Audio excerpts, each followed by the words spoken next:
All right, Raf Diallo here, and you're very welcome to this week's RTÉ Soccer Podcast. We've got a busy one for you today. We'll chat League of Ireland and Shamrock Rovers' exit from the Conference League later on, Richie Towell and Barry Murphy. But first, we're going to kick off with the Republic of Ireland, who kicked off the Carla Ward era with a 1-0 win over Turkey in their Women's Nations League opener. And I'm joined now by Shelbourne midfielder and four-time Ireland cap Rachel Graham and RT Sports Anthony Pyne. I hope you're both keeping well on this Monday morning. Doing really well, Raf. Hope you are too. Yeah, not too bad. And it's not actually the morning. I must have lost track of time. It's in fact the afternoon. But despite that, anyway, Rachel, I suppose we'll get into this.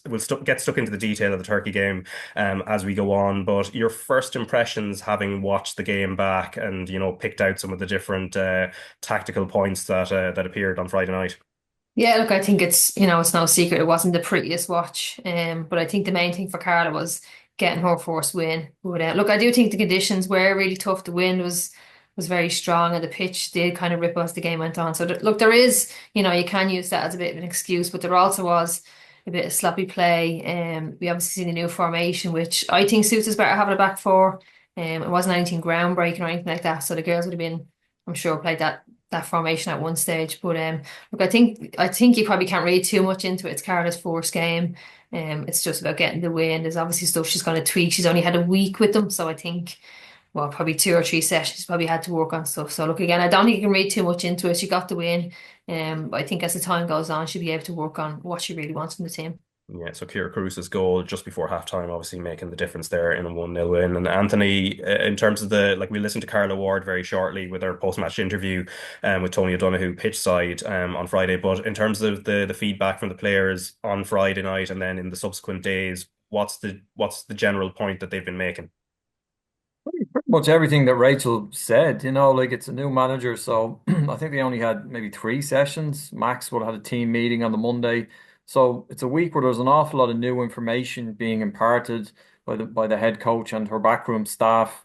Um, their setup was relatively straightforward forward to back, but the intention, I think, having spoken to Carla Ward afterwards and a couple of the players, they were looking for overlaps from the two fullbacks, Katie McCabe and Aoife Mannion, and for the wingers, Heather Payne and Lucy Quinn, just to tuck in to allow that, to give them that space to get around them, wrap around our wingers on the outside. It just didn't happen very often. It broke down a lot. The pitch was poor. It was cutting up in the warm-up. Obviously, Shamrock Rovers played Molde the night before in the Conference League. The weather was bad. It was windy. It was rainy. And also, you have to give credit to Turkey because they came to kind of spoil the game, really. Very aggressive, compact, well organized. These teams are difficult to break down, Raf. Even seeing it against Georgia.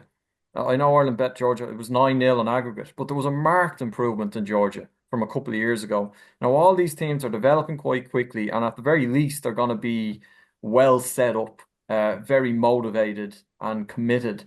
And I think, yeah, it's a combination, exactly as Rachel said, it was a combination of a few different things, the elements, the pitch. Ireland were sloppy in possession. Their decision making was a little hurried. They got a little bit anxious, I think, as the first half progressed. The goal came at a really good time from them. You thought they'd kick on in the second half. It just didn't quite happen. But it is hard to get behind that low block. It's difficult.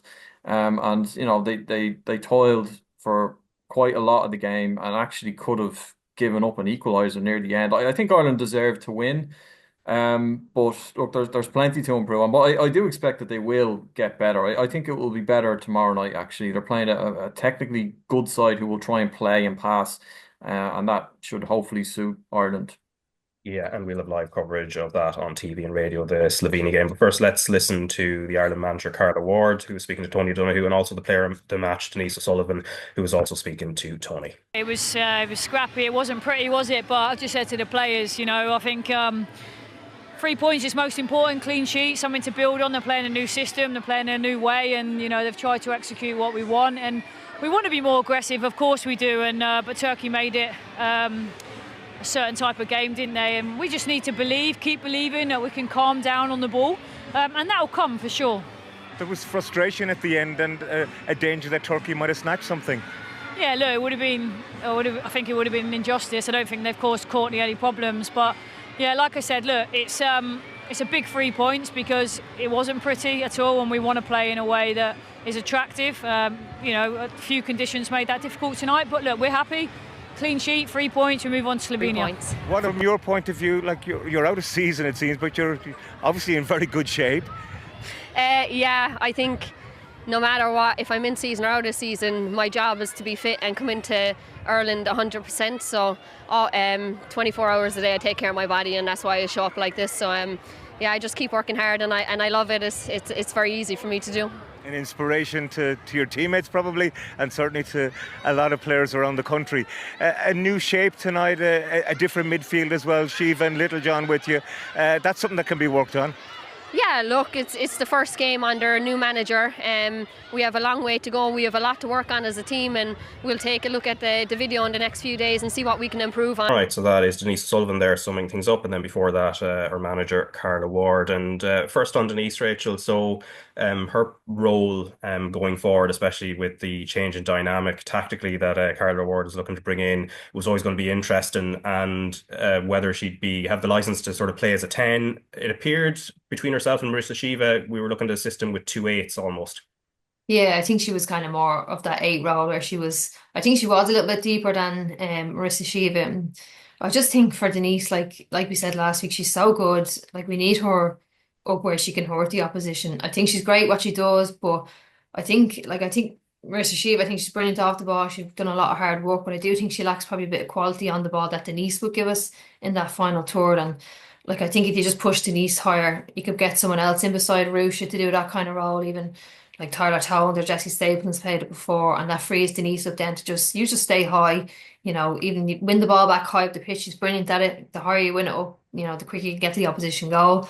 And like we are saying, when teams are in a low block, you need someone who's a bit creative in those areas. And Denise is that player. Like, she can be players, she can pick the ball up in great, tight areas and get turned. So yeah, she was kind of caught in between. She was doing a bit of both. She was back defending and attacking, but I just think I'd love to just see her stay high and let 2 of the midfielders in behind her do kind of, the hard off the ball kind of running.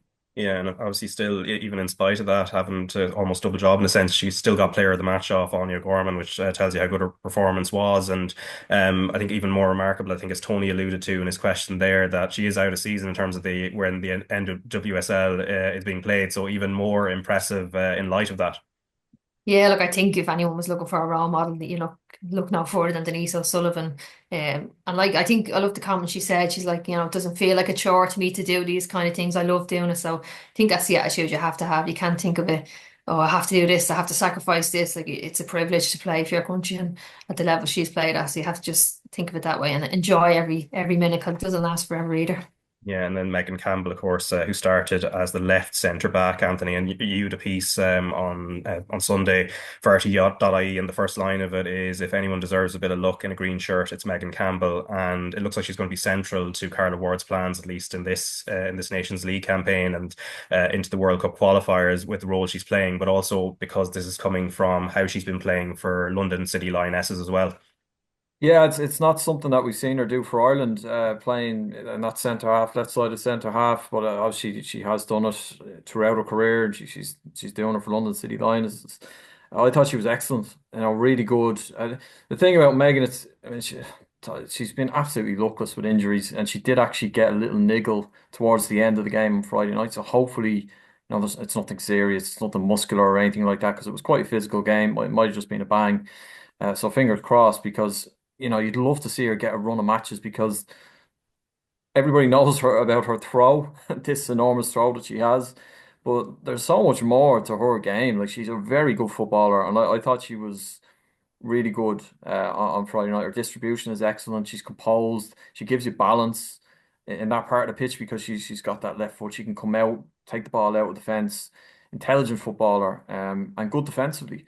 So look, that is a part of the pitch that Ireland are very well stocked. I mean, if you think Caitlin Hayes was on the bench, she came on for the last couple of minutes, but she's been foot perfect for Ireland since she declared and came in about a year ago. She's been excellent.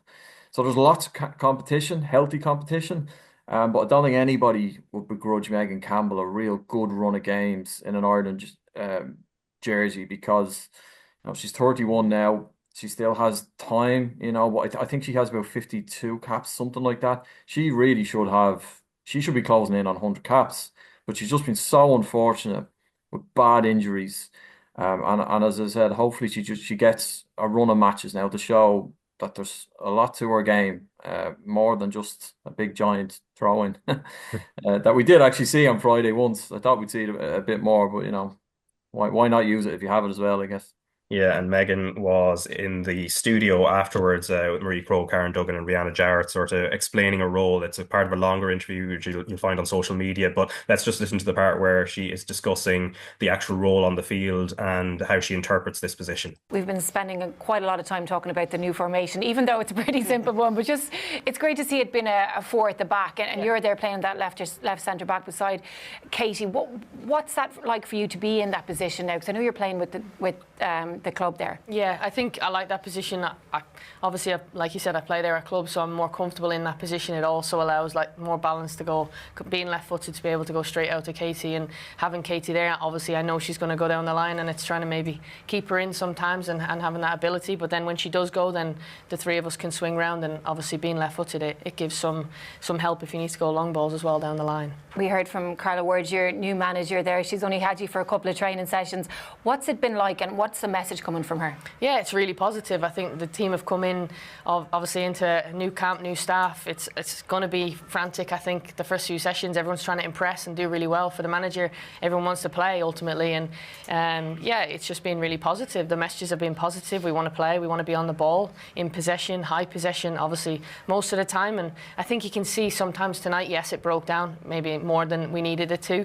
The pitch didn't help the situation in terms of it was bobbly, it was really loose underneath your feet and heavy too as the game went on. But I think in general you can see that we're trying to do the positive things, and high possession is a big thing for us. So we're not obviously used to wanting to keep the ball for that long, and so it's new. But yeah, we're enjoying it. As Anthony said, her performance was, impressive in that role. It's the first time she would have played that kind of left centre back in the four for Ireland. But in terms of how her role and the fact she's left footed as well, how did you feel it influenced things, Rachel? Like I think one of Carla's ideas would have been for the centre halves to step in with the ball. I think you could hear her shouting it once or twice on the sideline. So like if you have a right-footed player in that position, it's very hard to do. The more you step in, the more awkward it becomes for you to play that ball with your right foot. And then if you do get in a bit of trouble, it's very hard to clip the ball in behind with your right foot. It's a player closing it in from your right side. So I think it gives you much more balance to your back line. So she can step in, play it. She can play it to Katie. And then if she does get in a bit of trouble, she can just clip it in behind. But like Anthony was saying, Megan hasn't played a lot, but she's a really, really good player. So it's not as if, her quality has kept her out of the team. It's just been her really bad luck with injuries. But look, I don't think they were overly tested defensively. But anything she did have to deal with, she did deal well. And then, like you said, good on the ball as well on a really bad pitch and tough conditions. So look, I know she went off injured. Now I've seen she was training today. I don't know how much she took part in. So hopefully we see her starting again tomorrow night. Yeah, in terms of the age-old question of Katie McCabe and how to get the best out of her, obviously she was at left back, and as you said last week, that doesn't necessarily mean it has to be a restricted role. There's a freedom to playing that. How did you feel she performed, and how are we getting any closer to finding that answer as to where she can be best deployed to be I suppose a threat to the opposition teams? Yeah, look, it probably wasn't Katie's best game. But I do think, like, if you're looking at the squad and the options that we would have had, like Katie probably is the best option there for left back at the moment. I think, look, ideally we obviously want her higher. If we can get her in that left winger position, ideal. But at the moment, I just don't think we have anybody who can step in there. And look, if it's Carla's first game, I'm going to think as manager, have my back four as solid and as strong as can be. So that's what she's obviously gone with. But I do think when Tara O'Hanlon comes back from injury, she will get her way into that starting left back. She's an excellent player. She's, again, like Megan, had a bit of bad luck with injuries recently, but I think the one she has at the moment is not too serious, so hopefully we can see her in the next camp. But that will obviously free Katie up. I do think, given the options that we had for this camp, I think I would have went with the same Carla and played Katie left back. But yeah, we could have got Katie higher up the pitch, but it just didn't happen yesterday. So look, probably Katie's standards probably poor, but the higher we can get her, yeah, definitely the better. But I think that might take a bit of time. Yeah, and in terms of the knocks and potential injuries and players missing, obviously Leanne Kieran Anthony is one who definitely won't be involved against Slovenia tomorrow. What are the other possible changes that could occur? Well, I mean, I made a predicted team on Friday and was absolutely miles off. So I'm sort of loath to start guessing lineups. It is difficult because she has quite a number of options. Carla Ward, but I think Rusha Littlejohn may come out. I mean, she is managing that Achilles tendonitis issue that she has. She put in a shift on a heavy pitch on Friday night, so she might come out. Someone like Megan Connolly can come in and do that role, or as Rachel alluded to there, Tyler Toland. There's a couple of players who are capable of performing that job. We might see a debut from Melissa Phillips. I'd be very surprised if we don't see her at some point. I mean, I really thought we would see her in this window. She got called up last week. She's here because the manager obviously believes she's good enough to be here. And I think we may see her, and I think we may see Izzy Atkinson at some point in the game tomorrow as well. Again, look, she's someone who is not getting into the team at Crystal Palace, and in fact, sometimes she's not getting into the squad even.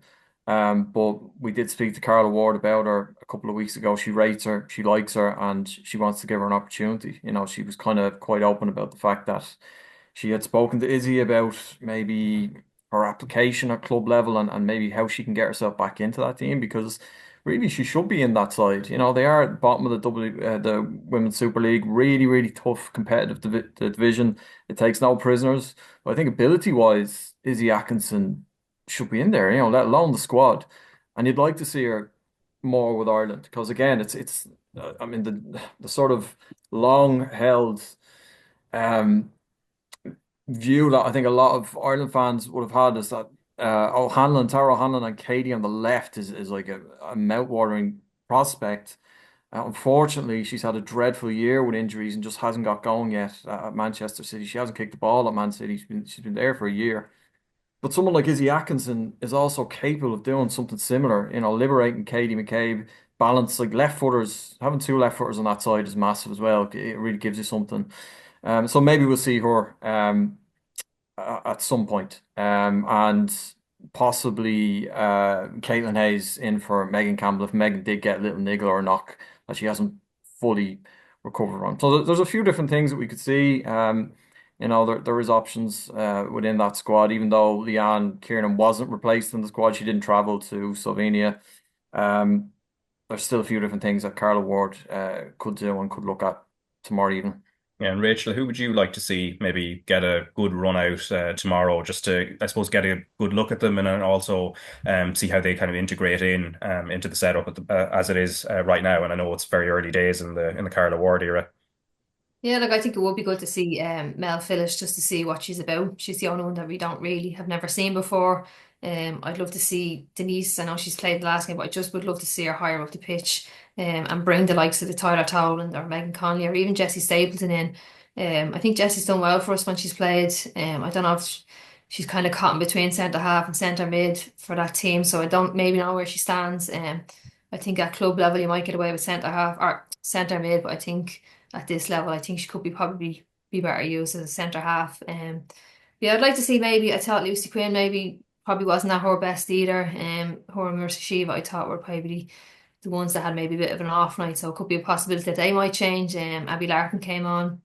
She could start ahead of Lucy Quinn, but we don't know. Look, I think there's good options there. I'd like to see Mel Felice just to see what she's about and how she gets on with the squad. But look, I think the main thing is get the win. I think Slovenia are going to be a tough game, probably a tougher one than Turkey. Are travelling away again. It makes it even difficult. So I don't think she's going to make changes for the sake of making changes. It's going to be the best 11 to beat Slovenia.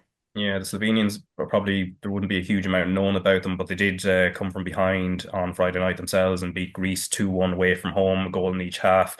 So they'll probably be coming in with a bit of confidence. And then I suppose there's that underdog thing as well that'll make them a tricky proposition, Rachel. Yeah, so they actually, their last UEFA Group B, they won 6 out of their 6 games. So they're not, they're a good enough team. They're ranked quite below us, but I do think the rankings can be quite deceiving at times. They've just beat Greece, who was a team that we've kind of struggled with before in the past. Probably more of a technical team. They'll try play against us. Now that could work in our favour because if the team comes at us, they'll leave spaces in behind that we can maybe pick up. But they've some good players. Like, look, majority of their players will be below the level that Ayers are at, but they've one or two. Like, they've a girl plays for Paris FC, who's a really good French team, and their number 11 is with Frankfurt again, who's a really good German team. And She can play left wing, right wing, or up front. I think she's going to be a player that's going to cause us a bit of bother. So look, again, like Turkey, I don't think this is going to be in any way, an easy 3 points, not at all. Yeah, so Slovenia v Ireland will be live on RT2 and the RT Player from 4:30 on Tuesday, and live radio commentary on RT Radio 1 Extra from 5 o'clock. And one thing before we talk about the President's Cup, which is coming up on Saturday afternoon, Anthony, I suppose the issue of Colin Healy, and he was obviously part of the setup under Eileen Gleeson, and then was no longer part of it. But that has been bubbling under and has not really been going away because the players themselves have been addressing it regularly. Yeah, and of course, they're going to keep getting asked about it. And when they get asked about it, they can only be honest, which they have been. But they all, Aoife Mannion, Katie McCabe, Denise O'Sullivan, the last sort of week, 2 weeks, have all aired their support for Colin Healy. Clearly someone that they really liked and respected. And, they're disappointed with how the situation was handled. Now, there's two sides to this. The FAI obviously say that his future was communicated clearly to him. He contends that and says that he was sort of led to believe that he would be kept on in some capacity for another campaign. And obviously he turned down another job because of that. So it's a messy situation, but there's no question that the players are all very, very fond of Colin Healy, who is, generally speaking, within Irish football, like, you won't find anyone to say a bad word about him. He's a very well-liked guy.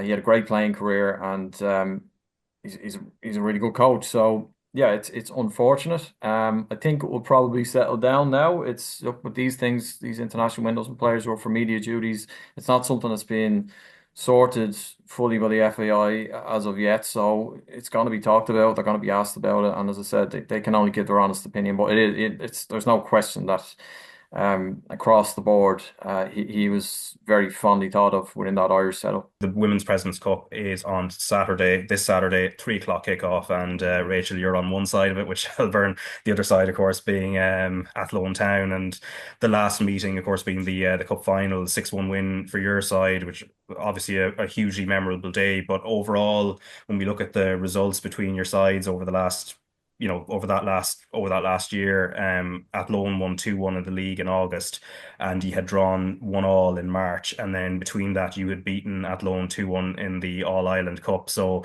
based on the balanced probabilities, this is going to be hugely tight. Yeah, look, I think that 6-1, I think that was, I think we were really good on the day, but it was a bit of a freak result. All our games are super competitive with them. They're a really tough team, obviously have won the league. But to be honest, they're quite unknown to us this year. Like, we've looked at their squad, they've made a lot of signings from outside the league, and they've lost a few players. So I'm predicting a really tough game. But to be honest, I actually don't really know a whole lot about them. I probably know five players out of their starting 11, if even that. So look, it's going to be a really tough game. But it's just so nice to be back playing competitive football, and it's not pre-season games, pre-season running. But well, to be honest, I'm more worried about the pitch. The men play Rovers and Talcott on Friday night, and then we play Saturday. So it could be a bit of a, probably need to studs out for Saturday.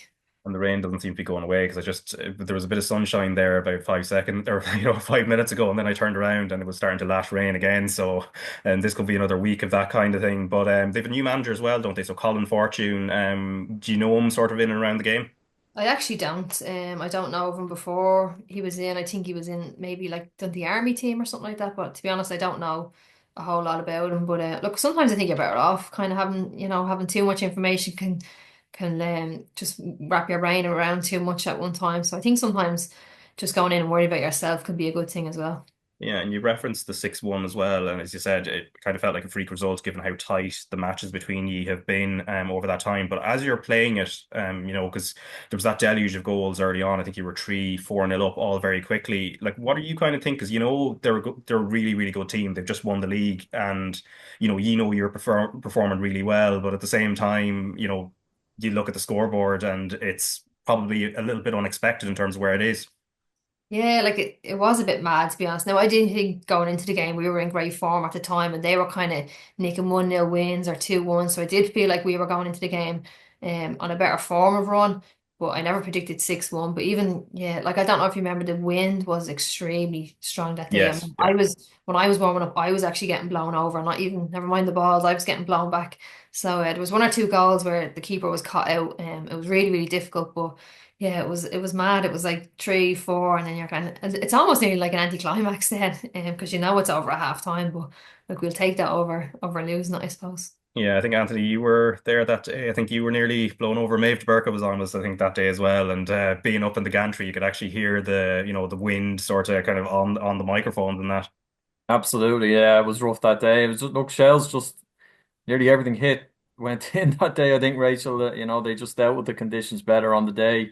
And from a neutral's point of view, it was a shame because the other finals between Athlone and the other two have been great games, and everyone expected the same again. But look, that's football. On the day, it just went for Shelbourne, but I'm sure it'll be another good battle this weekend. Yeah, certainly. And again, reminder, President's Cup final taking place this Saturday, 1st of March, 3 o'clock kickoff. And Rachel, wish you best of luck with that. And obviously the same for Athlone Town. Hopefully a great game. And Anthony, thanks very much for your time. We'll obviously see what happens with the Slovenia game, and we'll be discussing that a little bit next week. But also we will be previewing the new Women's Premier Division season, which obviously kicks off the following Saturday. So Rachel and Anthony, thanks very much for your time. Thanks, Raf. All right, delighted now to be joined by the definitely not retired Richie Towell and former league and cup winning goalkeeper Barry Murphy, who both have had past spells at Shamrock Rovers in common, although not at the same time. Barry, I'll come to you first, and hello to you, Richie, as well. Barry, any memories of playing against Richie in your time? Yeah, mostly picking the ball out of the back of the net, to be honest. Yeah, a couple of penalties and things when Dundalk won the league up in Tala. I think he scored a penalty against me, and then funny enough, actually, we're probably the only two players in the League of Ireland to be on the cover of FIFA. The two of us were on 2015, yeah. So alongside Messi, myself and Richie were the ones to be on display here from the League of Ireland. It's a very fine company to be in as well. I actually looked at the stats. You played against each other 9 times during those Shamrock Rovers versus Dundalk periods between 2013 and 2015. 2 wins apiece and 5 draws. So I think we're going to have a very peaceful podcast here. It's a very nice balance in the universe. Unfortunately, from a Shamrock Rovers point of view and for the League of Ireland in the Conference League, which is where we're going to start off, they went into last Thursday's second leg in the playoff round against Molde, leading 1-0, but unfortunately, over the 120 minutes, lost 1-0 and then went on to lose 5-4 on penalties. So the dream of trying to get to the last 16 in the Conference League all but over. But Richie, going into that game, what was really interesting was I was expecting something quite cagey, and then Molde were very direct, balls over the top and balls in around the side. Were you kind of surprised by that as well? Do you know what? I was expecting Shamrock Rovers to really take the game to them. I never expected them to sit back and hold on to the lead because, as we all know in football, a 1-0 lead is very hard to hold on to. All it takes is a small mistake, like what happened in the game, a little slip here or there with the conditions the way they are lately. So, yeah, I expected Rovers to go out and take the game to them, and that's exactly what they done. Obviously, Molde were on the front foot as well because they had to be being 1-0 down. So, I was absolutely devastated to see the way the game panned out because realistically, Molde played over the 2 legs. They played about 90 minutes with 10 men. So you would have expected and you would have liked Rovers to have really capitalised on that. Yeah, and then the goal itself, Barry, it seemed to be a bit of a mix-up between Lee Grace and Ed McGinty. What was your kind of reading of that situation? Because again, those balls over the top means there's a lot more decisions to make, both for goalkeeper and the back 5 as well. Yeah, definitely. And Ed McGinty's very early in his tenure as a Shamrock Rovers goalkeeper as well. So the 2 lads, Pico and Lee Grace, are just getting to know him at this stage and what kind of way he patrols his box. And he'd probably be more of a front-footed goalkeeper than Liam would be. He kind of prowls the edge of the box, likes to get involved like that. And listen, from the ball over the top, it's so windy in Tala at times, it's incredible. And it's a swirling wind, ball over the top. Pico kind of loses it in the air, and then you're just expecting Lee to go and deal with it. He lets it bounce on the edge of the box, and you're just thinking, you can't let that kind of time pass by without doing something. And you're expecting maybe McGinty to come out, and Ed does make a late decision and decides to get 2 fists on it instead of just getting a foot through it or a clutch, and he maybe had more time than he thought, and obviously unraveled from there. But those kind of little teething problems do happen between goalkeepers in centre halves early on in their career, but unfortunately it happened in such a high profile game. Yeah, and then at the other end, Shamrock Rovers had their chances throughout the 120 minutes, but one of the moments that did stand out was the penalty shout. When Aaron McEneff goes through, he takes a shot, but then he's clattered into by the goalkeeper. I suppose there's different sides to it depending of if you're coming at it from the goalkeeper's point of view or you're coming at it from Aaron McEneff's point of view. Probably would be a foul outside the box, but in the box, it's almost a different environment. What was your reading of it? Yeah, normally I'd stick up for the goalkeeper, but I just think it's a penalty this time. I just can't see how it isn't. Aaron's flicked it by him.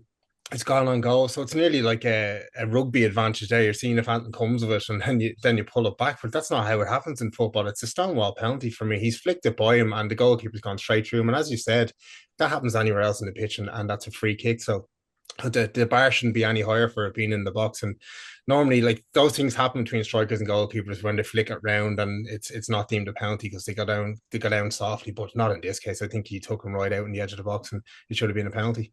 Yeah, and then the extra time period, so Molde go down to 10 men. Amundsen gets sent off, second yellow card. It looked like tiredness. He pulls down the Rovers player, and then there's half an hour, Richie, where Rovers have an opportunity to try and get that equaliser on the night, which would be enough to go through. How do you feel they managed that extra time period? Because again, there's tiredness on their side. The bench isn't possibly as strong as it normally would be because the number of injuries and suspensions, and you have a lot of young lads who acquitted themselves well, but also Molde have that little bit of a sting in the tail. They're still dangerous whether they're 10 or they're full complement.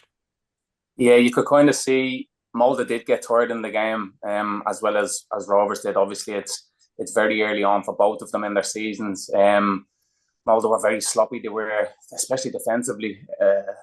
Their two centre halves over both games, they look like they get sent off at any minute.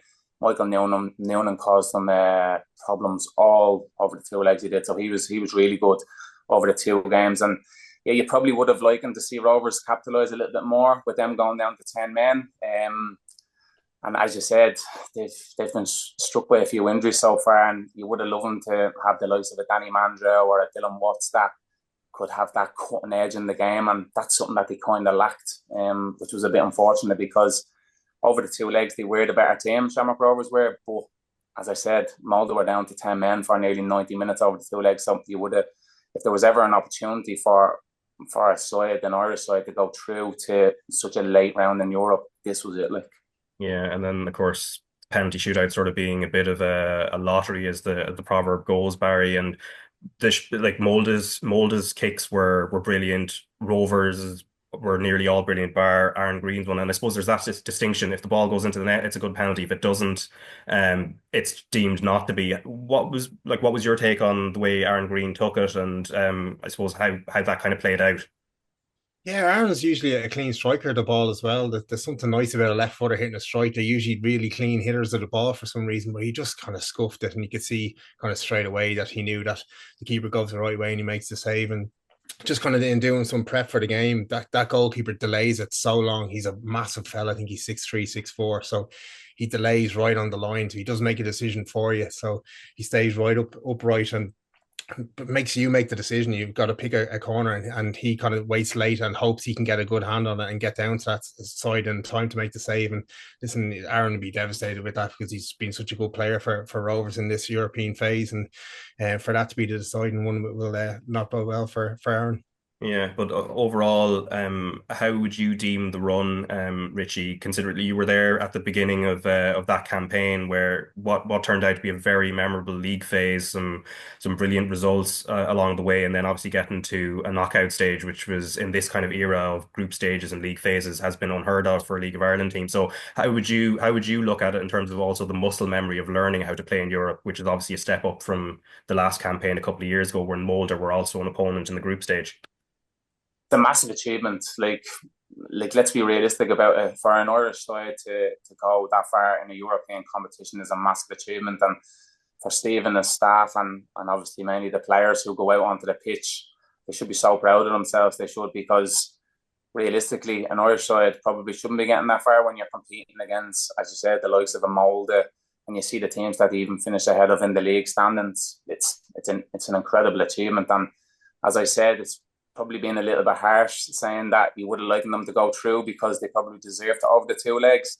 But I just think that the opportunity was there, as I said, with them going down to the 10 men for nearly 90 minutes over the 2 games. So I would have loved to see them going through even further, because it probably would have given them a little boost for the league as well, because they have some really tough fixtures coming up now.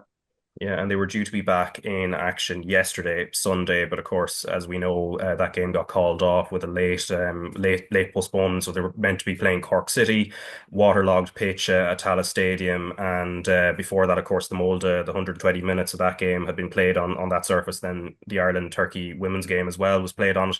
And then I think anybody who was in Dublin yesterday would have experienced the sort of deluge that was there earlier in the day. It seemed to go away for a little bit and then the rain came back. But Barry, I know you weren't happy with the timing of when that decision was made, especially, and I think, and I have a statement from Cork City as well, a lot of their fans would have travelled up, and then it's very late on in the day that they find out that it's not going ahead. Yeah, it's just not good enough, Raf. And to be fair, it only seemed like the ref who couldn't or wouldn't see that it had to be called off. Like, the roads around the stadium, where some of them were nearly impassable, and the surrounds of the stadium, there was puddles everywhere. It'd been raining all day, and the first pitch inspection was at 11:15, and he's deemed the game on. And I was surprised that it was deemed on at that stage. But then, listen, as you said, there'd been 2 games, one in Europe that had gone 30 minutes into extra time as well. Then you've got the Women's International. The pitch had cut up and looked leggy as it was. And listen, we were standing in the gantry before it, and you could see puddles all over the pitch. And they came back at 4 o'clock and did another pitch inspection. And you could just see him walking around. He's not rolling the ball on the pitch. He's not bouncing it. He's not doing anything that you kind of go, right, this is for player welfare here. There was literally one pull on the dugout side of the pitch that if the ball holds up in there, you've got danger of collision. It was dangerous for players. And listen, yeah, like Cork obviously wanted the game to go ahead. They felt maybe they could get something off Shamrock Rovers after the European exploits, but there wasn't one fan, anybody in the ground that's kind of except call for the referee who thought this game should go ahead. And listen, you knew from the weather forecast this was going to happen again. You saw, like, it should have been about 2 o'clock really, where he's going out and doing the pitch inspection before Cork leave, come up to Dublin. You can stop the fans coming up. Like, there's massive expense for fans and the team coming up to Dublin that they just won't recoup from that. And the same for Shamrock Rovers. You've got to put stewards, you've got to put police, and you've got vendors who spending thousands of money on preparing the food going into it, and it's just not good enough. He really kind of only changed his mind. The referee wanted to go again for another pitch inspection at 5:15. And sure, it started raining again, and only really until officials from the FAI went out and walked the pitch was maybe a word whispered in the referee's ear that this couldn't go ahead. And listen, it should never have got that far.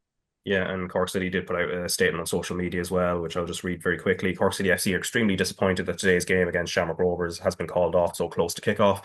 In particular, we regret the impact it has had on our supporters who had travelled long distances to attend the game. The pitch passed inspections at 11 a.m. and 4 p.m, the latter of which was attended by CCFC club personnel, at which point the pitch was playable. Unfortunately, a torrential downpour shortly after that made conditions unplayable despite the best efforts of the ground staff. At all times, the club made clear our preference for the game to go ahead, up to and including being willing to delay kickoff to facilitate this. However, this was regrettably in vain. Now, Richie, I suppose from a Shamrock Rovers point of view, they have a huge game coming up against Shelbourne this Friday at Tolka Park, and given the 120 minutes they went through against Molde, it does give them a little bit of breathing space now to kind of focus on the league game, if that's one thing that comes out of it. Yeah, I think Shamrock Rovers will be not happy that the game was called off, but I think they'll be happier than Cork. Obviously, first and foremost, it's really poor that it got that late to get called off. Like, you have, as Barry said, people travelling up from Cork, and you have even the Cork City players with all their preparation for the games. And when it goes that late, it's really poor. As Barry said, you could see the weather forecast was unforgiving the whole day. So listen, if it's 2 Dublin clubs, you can probably hold off a little bit because people don't have to travel that far. But when you have the likes of Cork City travelling all the way up to Dublin, just call the game off earlier, you know. And I understand Cork wanted the game to go ahead, and rightly so, because they probably felt Rovers playing in Europe on Thursday, extra time, penalties. They probably thought if there's ever a time to play them, this would be a good time. But as Barry said, the player safety is first and foremost, and rightly so, the game had to be called off. Like, Yeah, and in terms of the Shells game, Barry, like where do you feel it's going to be won and lost in terms of the battles? Because we've seen Shells, and we'll talk about their game against Waterford very shortly as well. But they've started really well again, defensively solid, and they've a very potent front two there as well. Yeah, I can't wait, Raf. Like there's battles all over the pitch, really. Like you got Meepo and Sean Boyd up front, and they're kind of two total opposites of each other, really. You've got the kind of skill and speed of Meepo, and you've got the presence and power of Sean Boyd. You've got those two up against Rovers back three at the moment, and then listen, you've got Caffrey's in a great vein of form as well, and Shamrock Rovers have got great players on the pitch as well, Young Noonan up front. So listen, it's going to be a real battle, and again, that pitch isn't great in Tolka. So how do both teams go and approach it? Shells have nearly taken the approach of, right, we're going to take the ball and we're going to stick it in the air, and we're going to work off, kind of similar to Galway off Hickey. We're going to work off Sean Boyd, get up the pitch and pick up seconds off him. And listen, it's worked so far for them, but from Shamrock Rovers' point of view, they don't really have that kind of presence up front at the moment. Maybe with Gaffney back now, he might get involved in this game, and he could be a key thing to them getting up the pitch and having a chance of winning the game. But for Rovers, they're more of a passing side, so it'll be interesting to see how they approach it. Yeah, with Shells likely to play 4-4-2, Richie, I suppose it's a thing of with the box midfield that Rovers tend to play with, of trying to outnumber them in the centre of the park. Yeah, that's going to be crucial, is who plays the conditions right on Friday.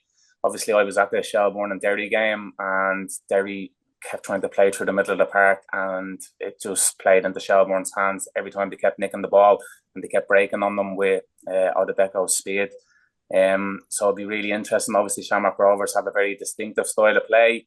They don't really change that for anybody. But as I said, when you come up against a pitch like this, sometimes you have to play the conditions and not the games. You know what I mean? So it'll be very interesting to see, and it's a game that I'm really excited for. Yeah, and both of Shells' strikers are in good form. Of course, as you said, you were there on the first night where Sean Boyd scored a brace against Derry City and was a handful involved in all three goals there. And then on Friday night in Waterford at the RSC, Meepo Odebecko scores, but Sean Boyd, Richie, is kind of central to this as well. He does brilliantly out on the wing.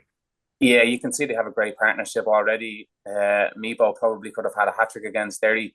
So it was great to obviously see him get his goal against Waterford, because I think that'll give him a real boost of confidence. And with a player like him, if he's confident with attributes that he has, I think he's going to be a real threat.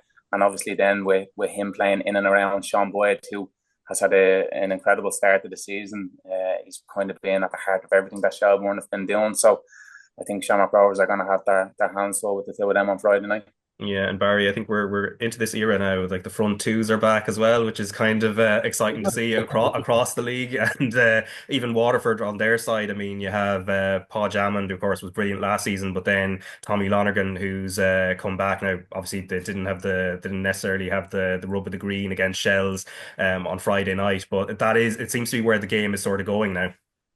Yeah, it's funny. It kind of goes in cycles. I think people are going away from Guardiola ball at the moment and going back to that kind of late 90s football. But it's probably going to lead to more goals. We saw it in the league already. There's goals in every game now.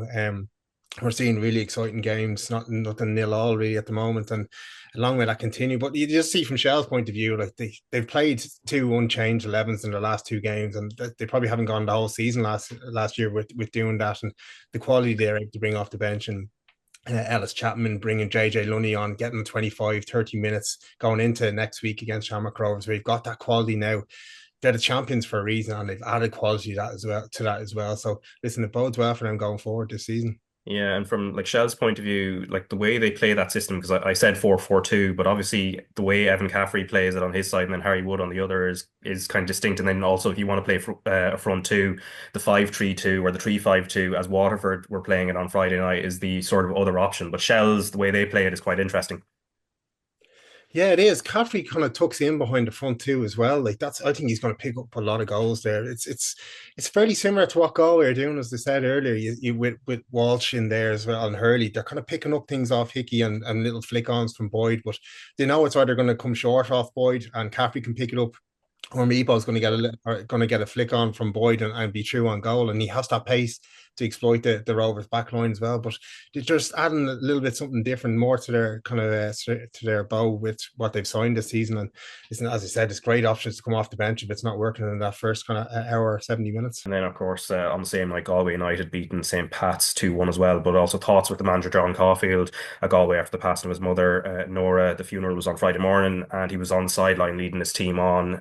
But understandably, he didn't do any media, with assistant Ollie Horgan stepping in to do that. So Patrick Hickey with a brace in the first half in that game, and then Aidan Keena with a brilliant goal we'll talk about a little bit later on. But Richie, we were talking about the formations and the way front twos are played in the Shels Waterford game. Galway went 5-3-2, and it's a shift from last season. Like, they were playing sort of a back four, so there's still that directness, but it's it's a different system, which is bringing in their full backs a little bit further forward, and also it means Hickey is sort of lurking in a dangerous position most of the time. Yeah, firstly, condolences to John and to his family. I think you can probably see what sort of man John is, with even going to the game on Friday night. It was great to see him there, and it was also great to see the players really rally behind them and get the win. John's a really good football man. He's been incredible for the League of Ireland. So to see his players get behind him like that was great. And as we all know, John has a real distinctive style of play, and as we referenced just before that, it's that style of play is starting to come back in. People are kind of going away from the pep ball now, and like that, they're kind of going more two up front. And if there's ever a man that knows how to play that way and to get the best out of his team, it's most definitely John Caulfield. And they just caused Pats no end of problems on Friday night. They did, and obviously with the likes of Hickey playing in that role, he's a menace. He is. So I was surprised that Pats didn't really nullify that a little bit earlier on in the game, and all they had to do was really get a screener in front of Hickey to try and stop the flick-ons, and then for him trying not to get as many second balls as he did, because, as I said, he was a real focal point for them on the night, and he very deservedly got his 2 goals as well. Yeah, because the first one, of course, there's a deflection on the first strike that he takes, but the second one, he's kind of unmarked, and this is where the wing backs, I suppose, come in. Barry, which is Asua, and of course Cunningham, who's had a great career, played at the very highest level, including for Ireland 4 times as well. But he sort of plays that wing back role a little bit more defensively. Asua seemed to be up and down the whole time, and he's the one who puts in the cross for Hickey as well. Yeah, and it was interesting listening to Hickey's commentary after the game, talking to Virgin. He was saying that, listen, it was said to him, I'm going to be putting the balls in there. They're going to constantly be in there. You've got to go and attack them. So it's up to you to get yourself in there. And that's exactly what he did. Same down in Cork last week. And as Richie said, Pats were just missing that little screener. Jamie Lennon getting injured in the warm was a huge loss for him, because he picks up those second balls. If Redmond goes in behind him and tries to win a header, doesn't win it, he can pick up those second balls there. But he's just such a massive presence in both boxes, is Hickey, and he's got much more to his game as well. We saw in Tala last year, the goal he laid it off, got it back and got a great strike in, but you can see there's a certain pattern of play that John and Ollie are trying to instill in Galway, that he lays it off to Hurley, gets it out to Walter, to Asua, and it's all about getting into the box. It's literally an overload of players into the box and trying to make space for Hickey. Once he gets the run and starting, you've got no chance to go and defend that. He's 6'4", 6'5", whatever he is. From a run and start, you're just not defending against that, and it's worked really well so far. Yeah, and like when he came in last season, didn't really have much of an impact in terms of goals, but then about halfway through the season, 4 goals and an assist in the final 14 games of the season in what was a kind of low-scoring Galway team. And it was something Caulfield spoke about at the launch, they're trying to get more goals into the team and bring an attacking edge, and we're starting to see that, obviously. But from a Pat's point of view, Richie, first, I suppose the Aidan Keena finish, I was thinking kind of Dennis Bergkamp in terms of the touch and finish. I don't know what you made of it. You've scored some great goals in the league yourself. I'm sure you appreciated it. That was incredible. Honestly, for him to be able to take that touch and hit it on the volley on the swivel, like, people don't understand how hard that is. So for him to score a goal like that will really boost his confidence as well, because he's a really good player. He really has an eye for goal, as we have seen on Friday night. So I think it's an early contender for goal this season already. Yeah, and from the midfield point of view, you already mentioned it, Barry, JB Lennon, Pat's losing him in the warm-up to injury. Chris Forrester obviously hasn't really got going yet this season. He came in, I think, with illness or an injury before the first game and hasn't come off the bench as of yet. I'm sure at this stage, Stephen Kenny won't be panicking too much, but there has been a habit at Pat's in the last few seasons where they do seem to start seasons slowly and then it's almost second half of the season they tend to finish like a train, and I'm sure from Stephen Kenny's point of view he'll be keen to nip that in the bud early. Yeah, listen, we're only 2 games in, we are, so Stephen won't be pushing any panic buttons yet. He's been there, he's done it, he's been around the game a long time. I think everybody expected Pats to start the way they had finished last season. They were like a steam train coming at the end of last season, and I think they expected to continue that on, which hasn't been the case. Look, they've had 2 difficult games so far. They've had a really well organised draw at home, who held them to a draw, which they probably deserved to win. And then, listen, nobody's going to fancy going down to Galway this season, especially with the form that they're in. And I think that the culture that they have down in Galway as well, everybody seems to really be fighting for each other. So Pats have had 2 really difficult starts, 2 difficult games to start the season. So, as I said, Stephen won't be pressing any panic buttons, but I think they'll be all right. Yeah, and Drogheda, of course, having got a draw on the opening night at Pats, beat Sligo Rovers 3-0, so that's 2 clean sheets in a row. But first on Sligo, Barry, a bit of a, like this time last season, I think there was that similar narrative around Sligo Rovers and their form, and there were a few worries. But then by the time the middle of the season came in that summer period, they moved very clear from any danger and talk of relegation. This time, when you look at the squad that they've built and the way they've started the season, the defeat to Waterford at home and then this 3-0, are you more concerned than you would have been this time last year? Yeah, definitely.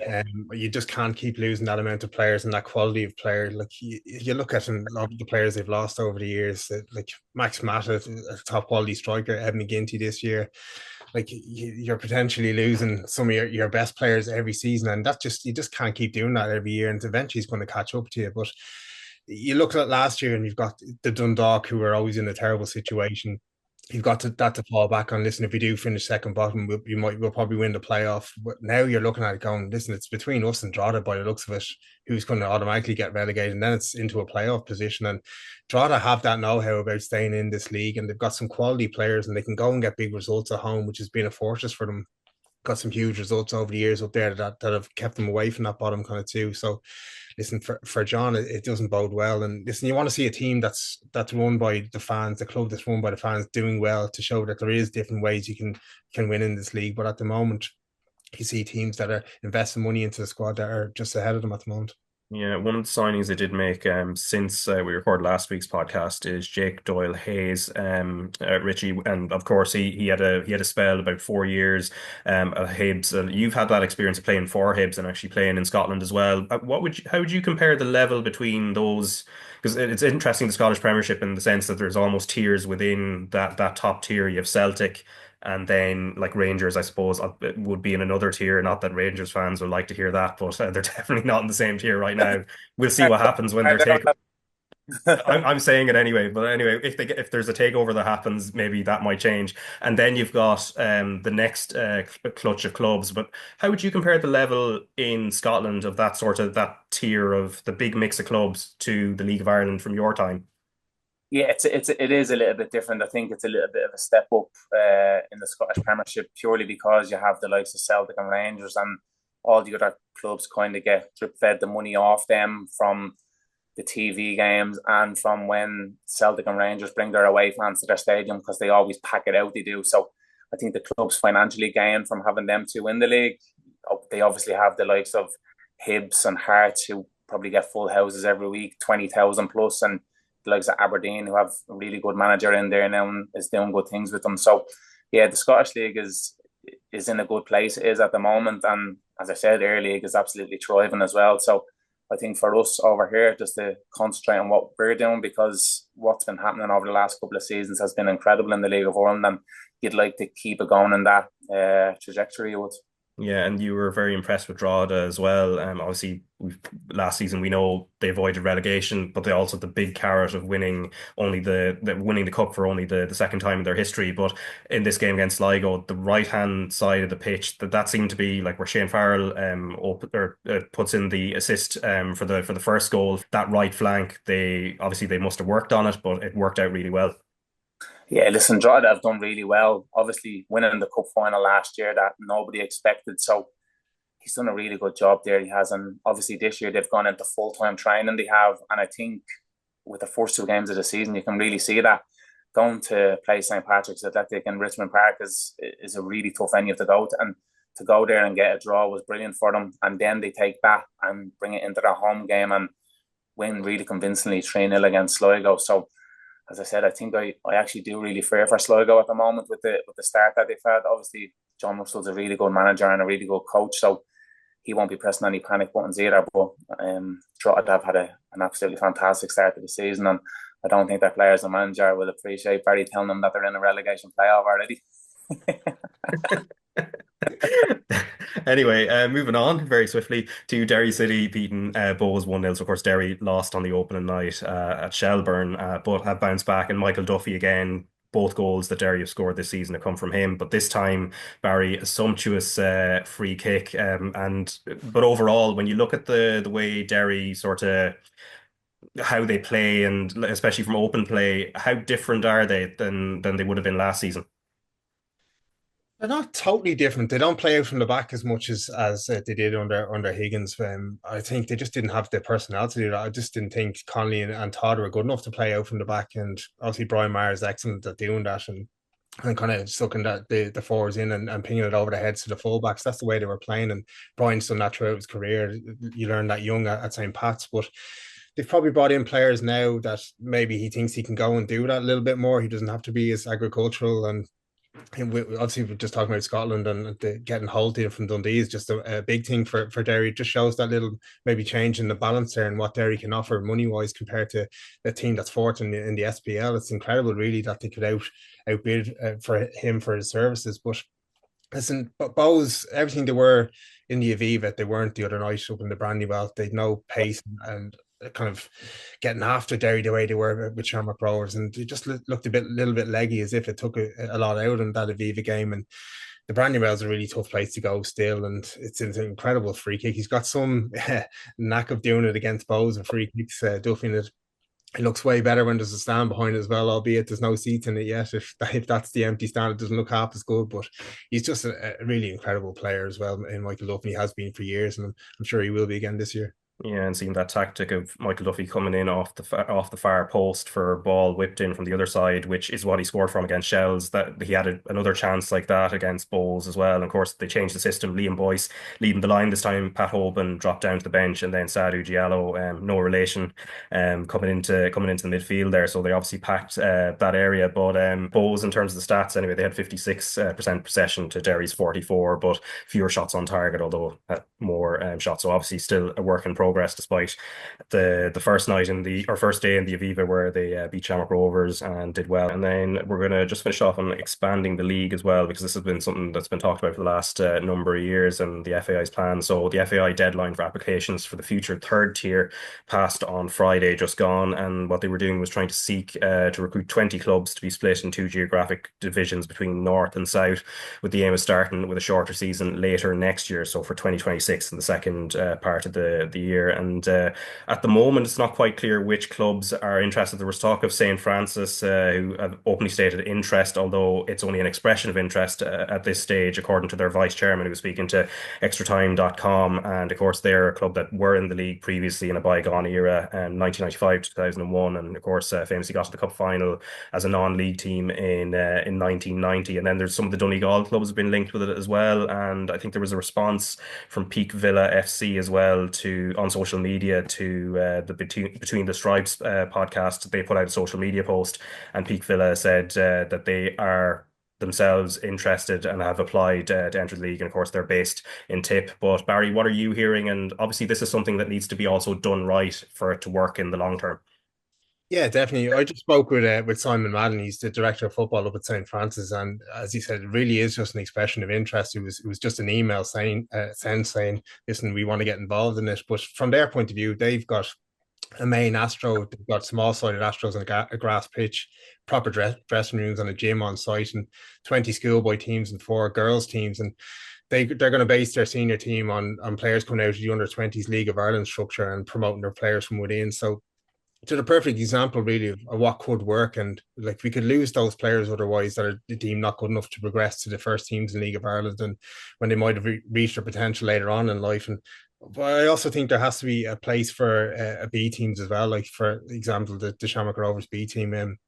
When you look at the quality that eventually came from that Shamrock Rovers team in 2017, like Darren Nugent, Amaku, Zeffy, Leon Poles, Conan Noon, and Sam Curtis, like they could have all potentially been lost and found a way out of the game. And that's a way of keeping them at playing at a decent level in a structure that can move forward. But for the whole thing, it really, like it's massive to be regionalised, to get teams from counties that don't have teams. That you've got to build a league in that sort of way where you have, like the kind of NFL, you've got a team from every city nearly. That's the way you kind of grow this league and keep the potential and keep the players in the league. Yeah, I'd be happy if Leitrim has a club. I think that's the goal. That's the goal. I don't think that's ever going to happen, but that's a dream from my point of view. But Richie, I suppose on that B team thing as well. Of course, I think back when you would have been at Dundalk, there had been talk if there were going to be B teams, Dundalk would be one of those as well as the pre-existing Shamrock Rovers one. But squads are quite deep, and there are young players always needing opportunities. But there's also that balance of not having too many B teams and having that space open to sort of regionalised clubs. So how do you look at it from your point of view?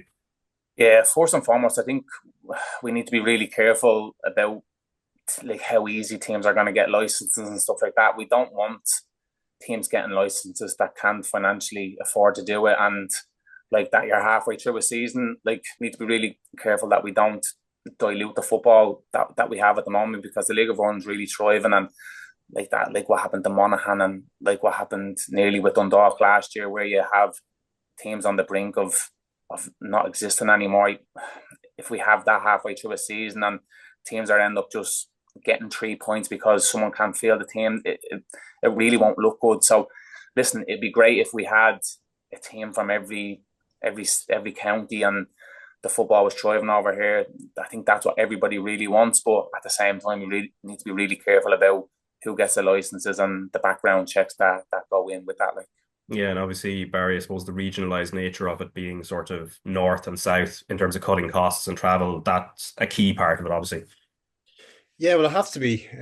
Like you've got teams that can barely afford to put players on the pitch at the moment, in kind of that structure. You've got also Leinster senior teams that might want to get involved as well. But when you start going cross country, then that's where the expenses come in. Like you're just talking about Cork taking a financial hit coming up to Shamrock Rovers. Those buses are so expensive to get the players up and down, like the 800-900 quid for those buses just to get them up and down. And like to take that out of a third tier team going across the country every second week, like can they afford to do that? As Richie says, it just has to be done in the right way and make sure that there is the protocols put in place. And it's probably something that this league hasn't done well over the years. It's had those due diligence checks on teams. Can they proceed? Have they got 12 months worth of money to do that? And those things, I'm sure, will be looked at. It's the league has to progress and it has to move forward, but again, under the right circumstances. Yeah, and obviously we're coming into the first Monday, Friday of the season as well. So Richie, as a player from your own experience, the first sort of that 3 games in 1 week, like how do you generally deal with it? I suppose it's quite physically and mentally taxing at that first point of the season. Yeah, especially so early on. It's a real test to how good the squads are going to be this year. Obviously, as we've touched on, the likes of Shells, they've recruited really well, so they have players there that can step in for them Monday, Friday games. So I think that's where you start to see little injuries creeping in as well, because lads' bodies aren't actually ready for that amount of games in that space of time. And obviously at the moment the pitches are unforgiving there. So I think with lads having to go out and play 3 games in a week on pitches like that, it's going to be really tough for them. Obviously the likes of Shamrock Rovers are well used to that. They've been doing that for the last couple of years, playing Monday, Friday, or else whether it be Thursday in Europe. So I think they'd be quite used to that. So yeah, it's going to be really interesting to see over the weekend what the results are like, and and as we said, like what the bodies are like with injuries as well. So it's going to be a good one. Yeah, so this Friday, it's Pat, Sligo, Shell, Shamrock Rovers, as we discussed earlier, Cork City, Bohs, Drogheda, Galway, Derry, Waterford, and then on Monday, Bohs against Drogheda, Galway United against Shelbourne, Sligo Rovers against Shamrock Rovers, Waterford against Cork City, St. Pat's against Derry City, and that's going to be an intriguing one, Barry. Obviously, what happens in the Friday games for Derry and Pat's are obviously going to feed into it, so we don't know where they'll be at in terms of whether Pat's will still be winless or whether Derry kind of are sort of brought back down to earth after the win over Bohs last Friday. But that one looks intriguing already. Yeah, it does. And like, the great thing about these weekend fixtures is that if you can go and get your best teams out on the pitch, it gives you such a great chance and momentum to steal ahead. And you saw at the end of the season how the star for Shells got them over the line in the end. It was that kind of first round of games where they went unbeaten and picked up most of their points in the first half of the season. So if you can go and get results from these double game weekends, then it's a massive way to go and doing well in the league. But you see, most teams now do have decent squads, and I think as we mentioned earlier, with the likes of Chapman and JJ Lunny coming in for Shells, they got great options everywhere. Rovers will still have great options. Derry have added a lot of new faces to the team, but have added real quality to it as well, and Pats have as well. Pats are an interesting one though. You think will Forrester get in this week? You've maybe missed him massively, I think, in Galway. I think there was times where he could get on and play centrally. I think Galway kind of scuppered him out on the wings. They wanted him to play it. They fell right into their kind of trap, and it'd be interesting to see if Stephen mix it up now and get Forrester on the pitch and try and move things that way. So there's still plenty of quality on the bench for both of these sides to come on and make a difference.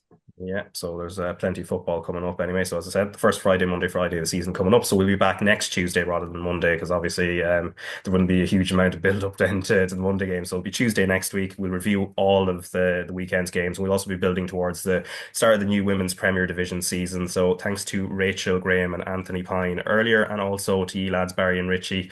Slán go fóill.